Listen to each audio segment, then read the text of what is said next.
And Miss Briggs, how are you today? I am fantastic. Thank you so much for having me tonight. Oh no, thank you so much. Um, well, we've actually adjourned our kind of official part of the meeting, and so we would love to just hear from you. So, uh, could you introduce yourself and tell us why you would like this position? Yes, thank you so much for hanging out and for being so flexible as we've been trying to manage all the forums that keep popping up and all the folks that are graciously inviting us to chat. So thank you again. I am so excited to be here today. Let me start by introducing myself, a little bit about my background and experience. I'll tell you briefly about my vision for education moving forward, and then if there's time and people are interested, I'll take a few questions. So I am currently the Assistant State Superintendent at the Department of Public Instruction. I was appointed to my role in 2011 by Tony Evers. I served in his cabinet for a little over 8 years, and then when he became our governor, Carolyn Stanford Taylor reappointed me to my position, but as you know, she announced last year that she wasn't going to be running for re-election, and that's when I decided to get in the race. Prior to coming to DPI, I have devoted my entire adult life to education, particularly focusing on the education of students that our education system often leaves behind. So I started out as a kindergarten teacher and a 4K teacher. I served in the school district that had the school in the Madison School District that had the highest level of poverty, and had great success in working with my students. But I really wanted to have a broader impact. So I went back to school and became a principal. I served in an East Side elementary school in Madison, had the opportunity to hire and work with just a phenomenal group of teachers, because whenever things go well, it's because of the incredible teachers that are behind it. And we were able to do some pretty impressive school reform. We took our third grade reading scores from 58% proficient or advanced, and over a 6-year period, incrementally raised them until we got 100% of our third graders reading proficiently. During that same 6-year period, our poverty rate tripled in the school from 20% to 60%. So those teachers were rock stars. It was a great team to be a part of. After that, I served in the Madison Central Office and had the opportunity to work with 32 elementary school principals in supporting their school reform all across the district, and had the great opportunity to be a part of the district team that closed the racial achievement gap in third grade reading at the district level, district wide. And that was back in the 2000s. And it was a phenomenal learning experience that I still carry with me to this day. And since that point, I have been at the department working on statewide systems of support. I have some pretty impressive results that we're getting with several of the areas that I'm leading in, that also consists of increasing student achievement. The kids that are the farthest behind are growing the fastest. And maybe the coolest part is we have teachers that are reporting newfound joy for teaching. And so that, to me, increased teacher job satisfaction is so key, because we're facing some pretty significant teacher shortages. So the reason that I'm running for state superintendent is because, one, I have a lot more work that I want to get finished, and I am not ready to stop until every single student in the state of Wisconsin is achieving at a level of success that we would all expect them to. I have developed a pretty bold and visionary plan that includes priorities that I think everyone will share. I began by thinking about this really critical moment in time that we're facing in education. We're coming out of a crisis unlike any of us have ever seen, and it's, quite frankly, turned things upside down in education.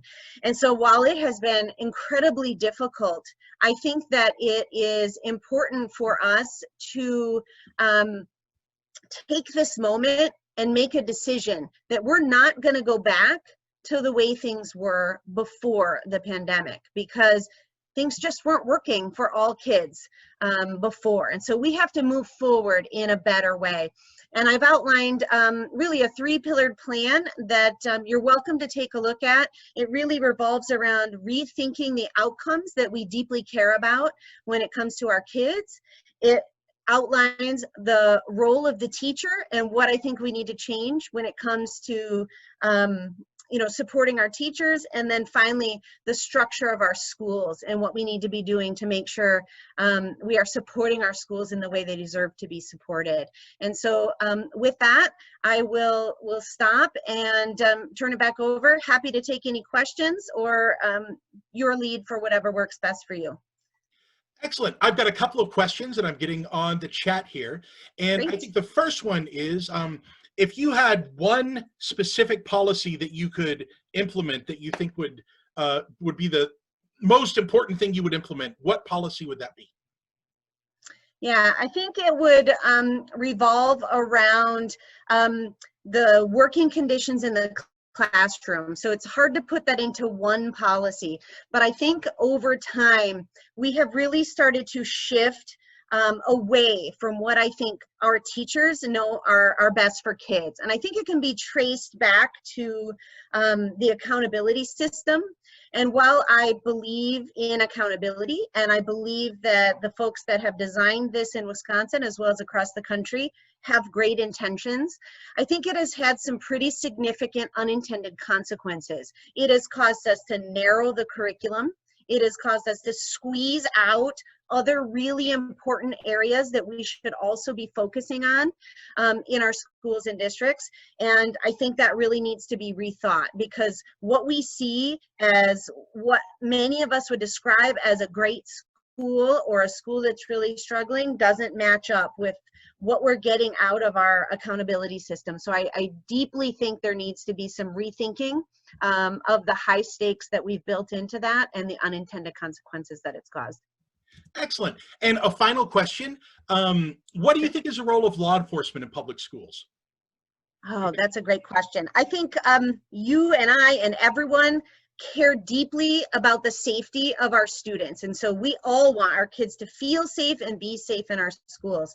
However, I think in response to back when Columbine happened, we had this movement towards adding armed police officers into our schools at alarming rates.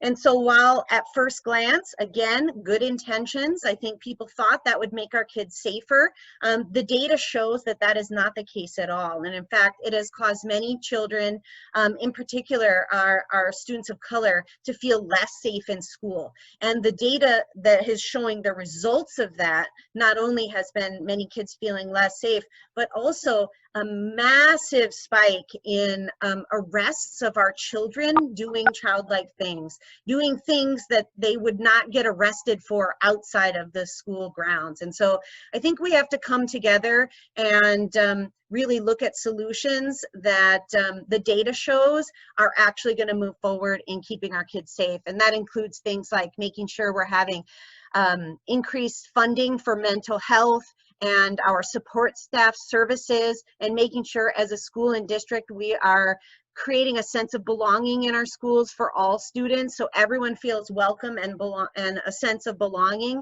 and that we're meeting their needs. And so I think that makes us all safer, helps us learn empathy for one another and how to get along. And you know, the police are always there if we need them. I don't think we need to have them in our schools. Excellent. Thank you so much, Sheila Briggs. And as I said at the end of this, I will put in the chat links to all of the candidates that spoke with us to your website, so that people can contact you and get more information there. And good luck to you. And now I would like to turn things over to Jill Underly. All right, great. Thank you. Thank you so much, William. Thanks everybody for being here tonight. Thanks to the other candidates. I've gotten to know them. I already knew most of them anyway, but I'm really happy to be sharing the spotlight with all of them, because they're very, very good people who want the best for kids. And I think as voters, we're very lucky to have such great candidates to choose from too. So it doesn't make it easy for you though. My name is Jill Underley. I'm a superintendent in Pecatonica Area School District, which is, it's named after a river that flows through southwest Wisconsin in the Driftless area in Iowa and Lafayette counties, so near Dodgeville, Darlington, in that area. I've been a superintendent here now for 7 years. I've got 2 kids in middle school. I live on a farm in the community where I work, and I'm running for superintendent because I want to disrupt all the systems of inequity that seem to plague our school systems today. I am 100% unabashedly pro-public schools. I'm against private school choice and vouchers. I would look at trying to dismantle it if I can, and I am definitely in favor of non-expanding it. I am pro-teacher. I want to improve teaching conditions. As I've been weathering this pandemic with my staff, I just see the stress that was already there, but just being amplified by all the other troubles that they have to carry on their shoulders. You know, just and the other little things that are so stupid that we should be able to have fixed by now in 2021, like rural internet and food insecurity and all these other things too. But you know, it's interesting that, you know, it's like you look at all our agendas and we're very similar. We want the right things for kids.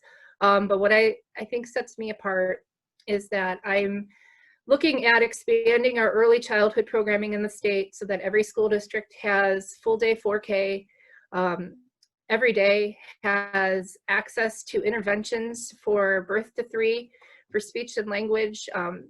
Parents need to have opportunities for their kids at a young age because that's what sets kids up for success. That's what's going to disrupt the poverty cycles that a lot of families find themselves in. And if we can get to kids early, that sets them up for a lifetime of success. And that helps all of us. It helps our communities. It helps their health. It helps our crime rates. It helps their economy. And so that's what I want to do. I'm in this race because I want to make our world a better place. I want to scale up the stuff that we know works.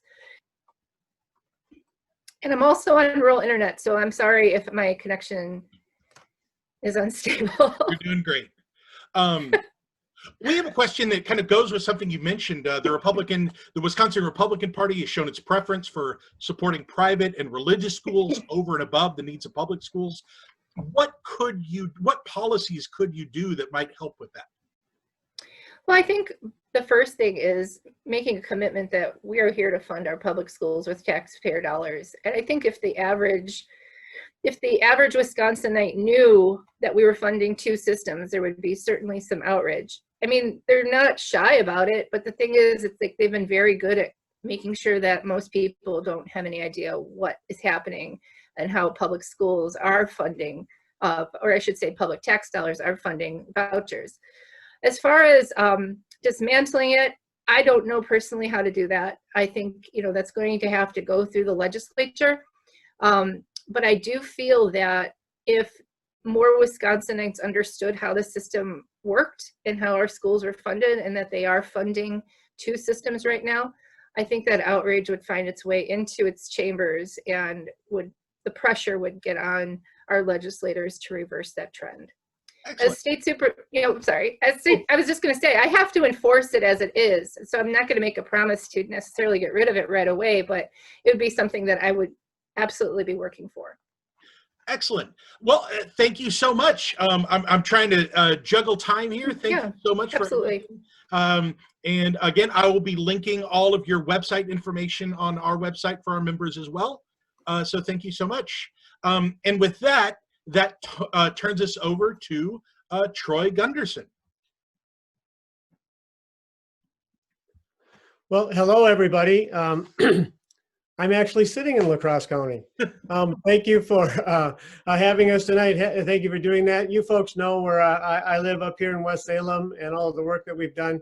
I've spent the last 35 years in public education, and 33 of them I've lived in La Crosse County. I took a Peace Corps trip up to Trempealeau County to work at GET, and a trip across the state to Princeton back in the day to be a principal for a year, but I've lived in Mindoro, I've lived in Holman, I've lived in West Salem, and so I get the whole thing. I think about public education in our state, and I really think it's a we proposition. We have to get back to being able to collectively look at this. Public education is a collective common good that we provide for our children.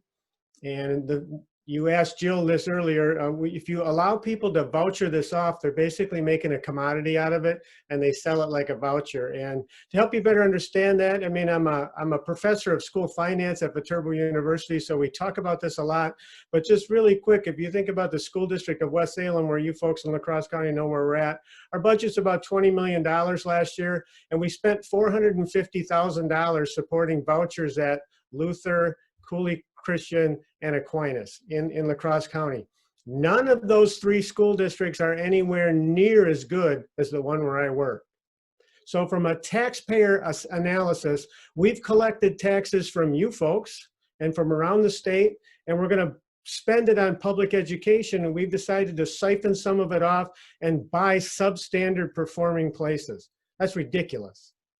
It's just ridiculous. We need to stop thinking about it because it erodes away at our collective common good. I'm in this race because it's my opportunity to give back. You know, public education has been everything to me. I grew up in a little town called Colfax, Wisconsin. Mom was a teacher. All that we had came from public education. I spent 7 years living in Mindoro, teaching at Melrose Mindoro High School. And again, it gave me the opportunity to have a career. And of course, I've been in West Salem now for 25 years serving these children. And if you just look at the county of La Crosse and you think about all of the issues we talk about statewide are right here in front of us. We have rural places up in Mindoro where they have poverty and all of the access issues, whether it's the internet and the finding a teacher and all of those kinds of things. We have an urban center. Some people in our state don't realize this, but La Crosse is like an urban center with the demographics and the tax base and the serving of the children.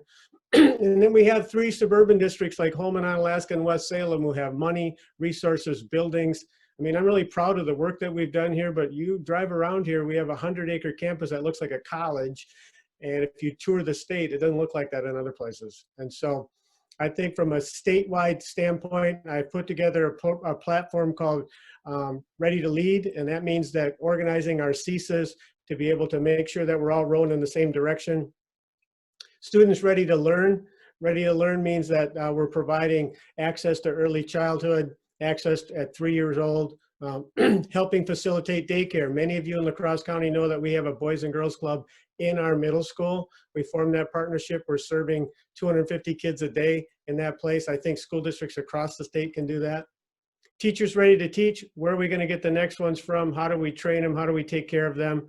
Because if you don't have teachers, you can't move the needle ahead. They do the work in our business. I always used to say that at West Salem, we have 300 employees. 150 of them are teachers. They do the work. The other 150 are support services. If we get that right, we have children ready to lead, our future ready graduates, they're career, college, and life ready.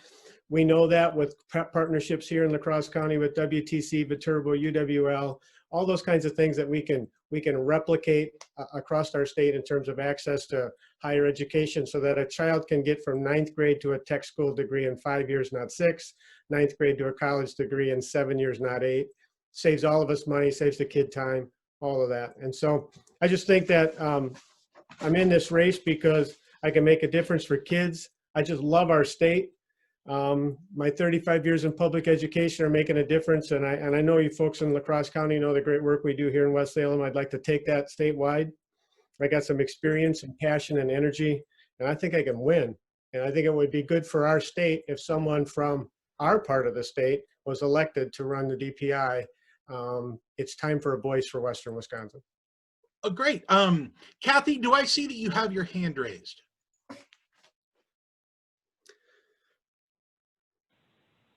I'm sorry, that must be left over from a previous thing. Oh, okay. Sorry about that. And I'll ask this. This was a question asked earlier. What do you see as the role of law enforcement in public schools?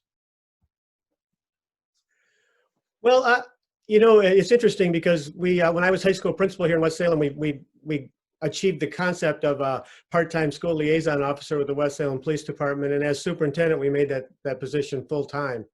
And all of the data that Sheila points out is accurate in that you tend to reinforce or weaponize the school if you overdo that. But I'll take a different tact on it. I believe we had wonderful school liaison officers.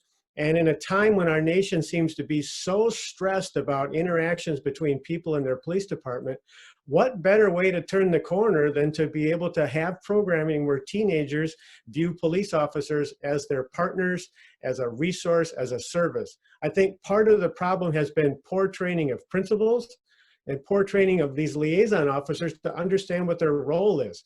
We used to call something officer friendly. What happened to that piece of it? Sheila's right. We shouldn't be arresting a teenager for, hairy high school stuff that they did back in the day where they got detention. The police officer is there to help teenagers and younger kids learn about the relationships that police officers can provide. So we do officer friendly, we do bike rodeos, they're teaching driver's ed with our kids. They eat lunch with the kids at the high school. It's a real common thing. They're not involved in student discipline, unless it's the kind of thing where we're protecting the safety of others. I think the mistakes that were made in implementing that liaison connection to schools were all about job description and application. We weren't hiring somebody to run a detention or arrest you for throwing a spitwad at somebody. We hired people to be able to have that relationship and to protect our school districts from the outside. Well, So I've been a supporter of it, and I'm not. It's disingenuous for me to change that at this point in time. I think it's worked out very well in the school district of West Salem. Well, wonderful. Thank you so much, Troy Gunderson.